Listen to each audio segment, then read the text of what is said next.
has the opportunity to even start. And he's getting a lot of touches, as you mentioned. Momoe doing what he does best to the delight of the Scorpions bench.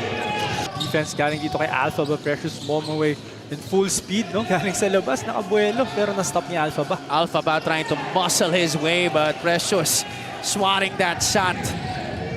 Precious, 1-2 step, flips it up and in, right-hand finish for the former UE Red Warrior.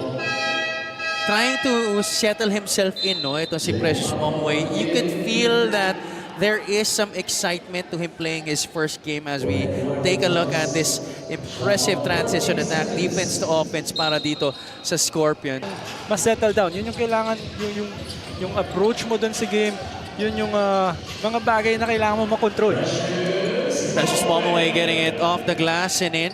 Championship this year, CEU is seeking to level up and surpass their performances in the previous season by setting a high standard this game. Number 1, back to the panel. Maraming salamat, Rhea. You know, Coach Joe is more than ready to take on a head coaching job at the collegiate level. Has had so much experience being an assistant coach in the high school level. Oh! Flight number 35, clear the runway. You'll get 2 free throws. Take a look at this top flight dunk of the game, Precious Momoe. Why not? 2 hands for safety para kay Precious Momoe. Nasa half court pa ng Paul Alpha ba? Can he put them out of this hole? Wild shot, Momoe bothered that. Precious on the other side. Easy finish for Precious Momoe.